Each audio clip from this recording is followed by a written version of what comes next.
Hi സുഹൃത്തുക്കളെ, pollution control board assistant എഞ്ചിനീയറുടെ notification വന്നിരിക്കുകയാണ്. അപ്പോൾ കഴിഞ്ഞ പരീക്ഷ നമുക്കറിയാം 2021 നോട്ടിഫിക്കേഷൻ വന്ന ശേഷം കൃത്യമായിട്ട് അതിന്റെ റാങ്ക് ലിസ്റ്റ് ഒക്കെ നിലവിലുണ്ട്, എക്സ്പയർ ആവാറായിട്ടുണ്ട്. അപ്പോൾ ആ സമയത്തേക്ക് പുതിയ റാങ്ക് ലിസ്റ്റ് നിലവിൽ വരുന്നതിനായിട്ടുള്ള നോട്ടിഫിക്കേഷൻ ഇപ്പോൾ വന്നിട്ടുണ്ട്. ഈ നിശ്ചിത യോഗ്യതയുള്ള ഉദ്യോഗാർത്ഥികൾക്ക് ഇപ്പോൾ അപ്ലൈ ചെയ്യാനായിട്ട് പറ്റും. ആ നോട്ടിഫിക്കേഷനിലേക്ക് നമുക്ക് പോകാം, എന്തൊക്കെയാണ് ശ്രദ്ധിക്കേണ്ടതെന്നുള്ള കാര്യങ്ങൾ മനസ്സിലാക്കാം. അപ്പോൾ കാറ്റഗറി നമ്പർ 357/2025 എന്നുള്ള പേരിലാണ് ഇപ്പോഴത്തെ നോട്ടിഫിക്കേഷൻ വന്നിട്ടുള്ളത്. I+ ഈ കോഴ്സിനായിട്ട്, ഈ ഒരു പരീക്ഷയ്ക്കായിട്ട് ഇന്റൻസീവ് ആയിട്ടുള്ള കോച്ചിങ് സ്റ്റാർട്ട് ചെയ്തിട്ടുണ്ട്. മുൻപ് I+ന്റെ അസിസ്റ്റന്റ് എഞ്ചിനീയർ കോഴ്സുകളിലുള്ള അതേ നിലവാരത്തിലുള്ള ഉയർന്ന റാങ്കുകൾ നേടിയ ഉദ്യോഗാർത്ഥികൾ, ഉയർന്ന റാങ്കുകൾ നേടിയ അതേ നിലവാരമുള്ള ക്ലാസ്സുകൾ തന്നെയാണ് ഇവിടെ നമ്മൾ പ്രൊവൈഡ് ചെയ്യുന്നത്.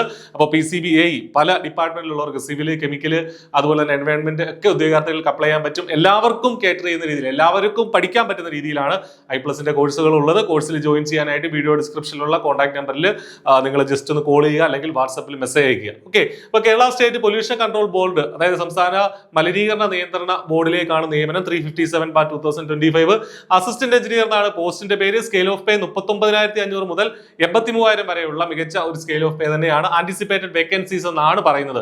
കഴിഞ്ഞ തവണ എത്ര അഡ്വൈസ് പോയിട്ടുണ്ടെന്നുള്ളത് നമുക്ക് മുന്നോട്ട് പോകുമ്പോൾ കാണാം. 36 വയസ്സാണ് ഇതിന്റെ ഏജ് ലിമിറ്റ്. ജനറൽ കാറ്റഗറിയിൽ 36 വയസ്സാണ് ഏജ് ലിമിറ്റ്. റിസർവേഷൻ ഉള്ളവർക്ക് ഏജ് റിലാക്സേഷൻ കിട്ടും. 1989 ജനുവരി 2 ആ തീയതി ഉൾപ്പെടെ ഉള്ള ജനിച്ച ആളുകൾക്ക് അപ്ലൈ ചെയ്യാനായിട്ട് സാധിക്കും ജനറൽ കാറ്റഗറിയിൽ. ഇനി ഇതിന്റെ ക്വാളിഫിക്കേഷൻ എന്താണ്? ബിടെക് ഇൻ സിവിൽ, കെമിക്കൽ, എൻവയോൺമെന്റൽ എഞ്ചിനീയറിംഗ്. എൻവയോൺമെന്റില്, കെമിക്കൽ, സിവിൽ, ഇത് മൂന്നിൽ ഏതെങ്കിലും ഒന്നിൽ ബിടെക് അല്ലെങ്കിൽ BE അല്ലെങ്കിൽ MTech ഒക്കെ ഉള്ള ഉദ്യോഗാർത്ഥികൾക്ക് അപ്ലൈ ചെയ്യാനായിട്ട് സാധിക്കും എന്നുള്ളതാണ് നമ്മൾ മനസ്സിലാക്കേണ്ട കാര്യം. Then a post graduate degree in എൻവയോൺമെന്റൽ എഞ്ചിനീയറിംഗ്, പബ്ലിക് ഹെൽത്ത് എഞ്ചിനീയറിംഗ്, ഇത് രണ്ടും ഉള്ള ആളുകളെ സംബന്ധിച്ച് അവർക്ക് പ്രിഫറൻസ് കൊടുക്കും എന്നുള്ളതാണ്. പക്ഷേ ഇത് കണ്ട് നിങ്ങൾ പേടിക്കേണ്ട കാര്യമൊന്നുമില്ല. ഇതുള്ള ആളുകൾ കുറവാണ്. ഇനി അങ്ങനെയുള്ള ആളുകൾ ഉണ്ടെങ്കിൽ തന്നെ അവർ പഠിച്ച് ഷോർട്ട് ലിസ്റ്റിൽ വന്ന ശേഷമാണ് ഈ പ്രിഫറൻസ് കിട്ടുക കേട്ടോ. അപ്പൊ അതുകൊണ്ട് ഇത് ഉണ്ടെങ്കിലേ എനിക്ക് പഠിച്ചു തുടങ്ങാവൂ എന്നൊന്നുമില്ല. ഇവരും കോമൺ ആയിട്ട് എല്ലാവരെയും കൂടെ മത്സരിച്ച് കട്ട് ഓഫിന് അപ്പുറം എത്തുമ്പോഴാണ് ഇവർക്ക് ഈ പറഞ്ഞ പ്രിഫറൻസ് കിട്ടുക. അപ്പോൾ അതുകൊണ്ട് തന്നെ ഒട്ടും അടിക്കരുത്. സിവിലുകാർക്കും, കെമിക്കലുകാർക്കും, എൻവയോൺമെന്റുകാർക്കും ഏറ്റവും മികച്ചൊരു ഓപ്പർച്യൂണിറ്റി തന്നെയാണെന്ന് മനസ്സിലാക്കുക. ഒക്ടോബർ 15 ഇത് ആപ്ലിക്കേഷൻ കൊടുക്കാനുള്ള ലാസ്റ്റ് ഡേറ്റ്. അതുവരെ വെയിറ്റ് ചെയ്യേണ്ട, നേരത്തെ തന്നെ അപ്ലൈ ചെയ്യുക. ഇനി എന്താണ് പഠിക്കാനുള്ളത്? അതിനു മുന്നേ കഴിഞ്ഞ തവണത്തെ അഡ്വൈസ് നമുക്കൊന്ന് നോക്കാം. അതായത് 2023 മെയ് 5 ആ ഒരു ലിസ്റ്റ് നിലവിലുള്ളത്. ഇപ്പൊ 2 വർഷം കഴിഞ്ഞു. അടുത്ത 2026 മെയ് 5 ആകുമ്പോഴത്തേന് ഈ ലിസ്റ്റ് എക്സ്പയർഡ് ആവും. അപ്പോഴത്തേന് ഈ പരീക്ഷ നടത്തും. ഈ പരീക്ഷ എന്താണെങ്കിലും അടുത്ത വർഷം ഉണ്ടാവുള്ളൂ. ഈ നോട്ടിഫിക്കേഷന്റെ എക്സാം അടുത്ത വർഷം ഉണ്ടാവും. ഈ റാങ്ക് ലിസ്റ്റ് എക്സ്പയർഡ് ആകുമ്പോഴത്തേന് പുതിയ റാങ്ക് ലിസ്റ്റ് നിലവിൽ വരും. 121 പേർക്കാണ് അഡ്വൈസ് പോയിട്ടുള്ളത്. ശ്രദ്ധിക്കുക, 121 പേർക്ക് അഡ്വൈസ് പോയിട്ടുള്ള ഒരു പരീക്ഷയായിരുന്നു PCB AE എന്നുള്ളത്. അപ്പോൾ ഒരുപാട് വേക്കൻസികൾ വരുന്ന ഒരു പോസ്റ്റാണ് നമ്മൾ മനസ്സിലാക്കുക. എന്താണ് പഠിക്കേണ്ടത്? സിലബസ് മാത്തമാറ്റിക്സ് പഠിക്കാനുണ്ട്, മെട്രിക്സ്, ഓൾജിബ്ര തുടങ്ങിയ കാര്യങ്ങളൊക്കെ നമുക്ക് അവിടെ പഠിക്കാനുണ്ട്.